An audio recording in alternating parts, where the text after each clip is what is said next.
Okay, so this is going to be our low back protocol. We're going to start with our Mackenzie extensions. We're going to start prone first. Second step is we're going to come up and try and stress the L1, L2 level for about 30 seconds here. Breathing in through your nose, out through your mouth. Make sure your back is relaxed. Step 3, we're going to go back to our prone position. We want to give the back time to relax in between. Step 4, we're going to go up onto our palms here and try and stress our L4, L5 position. And we want our hips to be relaxed, so don't squeeze your butt, don't squeeze your hamstrings, let yourself extend. Gonna go back into our prone position. And based on the spinal level that you're experiencing, you can repeat this process 30 seconds in each position based on your impairment. Okay, once we have our back chilled out from the extensions, we're gonna brace the core now. So first step, we're going to tilt our pelvis posteriorly, tilting the pelvis here. Second, we're going to close the rib cage from the top. 3, I'm going to put my head level, make sure that I can't stick my hands under my back, that my back is flat. I'm going to put my fingers in the crease of my hips so I can feel where I'm breathing. 5, I want to breathe in through my nose with a contracted core and out through my mouth. When I expire through my mouth, I want to feel like my abs are contracting, as you'll see here. And I'm going to shake because this is a hard exercise. And I'm going to complete 10 to 15 breaths in this position, and my core will be fired up. The next exercise we're going to do is a static upper body hold dead bug, where we have our lower body moving dynamically with a braced core. So same breathing cues here as our 90-90 drill we did previously. I want to breathe in and out, feel my brace, and then without getting any loss in our tension between our rib cage and our hips, I'm going to tap the heels on the ground here. And again, this is just going to reinforce our core brace here, a way to further intensify. Okay, next, what I think is very important is no one knows how to do a sit-up properly. So I'm going to show you a bad example of a sit-up right here, what we don't want to do. This is a hip flexor raise.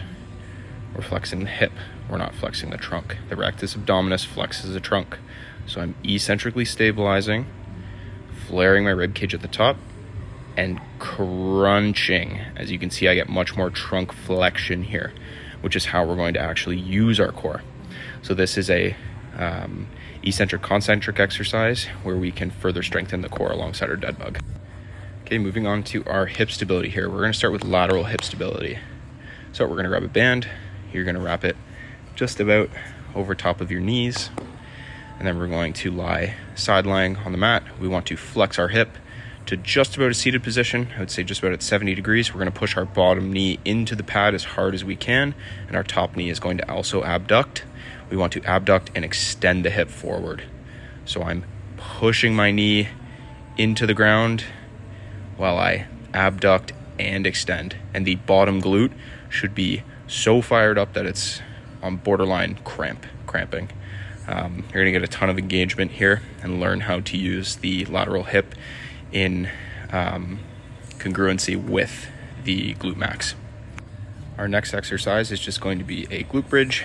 So we're going to be using the glute max here. And we're going to be using a foam roller to squeeze in between our thighs.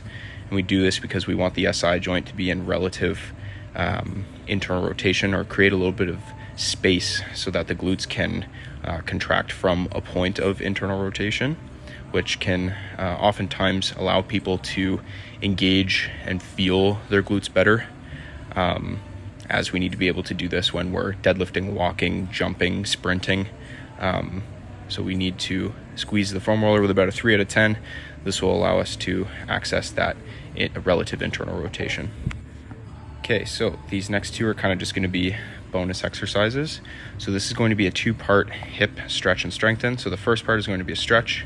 I'm going to use the band, and on my affected leg, I'm feeling tightness on the front. I'm going to hike this band up all the way into the top of my hip. I'm going to have a knee pad placed below. And what I'm going to do is I'm going to let this band pull me forward. What I don't want to do is arch my back. Don't do that. We want to keep the core packed in and not get any false hip extension. So we want to use the glute to push us forward, just kind of pulsing back and forth, get a bit of a stretch here. Next part, as I come out of here, we're going to do the front side. So I'm going to have the band up in my hip, and we're going to be pushing the glute forward. So first we stretch the anterior hip, and now we're doing a contraction. So a little bit of some peripheral nerve facilitation here as well, some PNF. So we want to contract the glute forward in the same position using the band's resistance here. So next little bonus exercise here is going to be a reverse plank. This is a very popular movement in Chinese weightlifting when it comes to load management and just kind of capacity in the posterior chain for Chinese weightlifters. So what we're trying to do here is use the erectors, the glutes and hamstrings in all at the same time, and this will be a nice slow entry point for reloading the erectors and the paraspinals.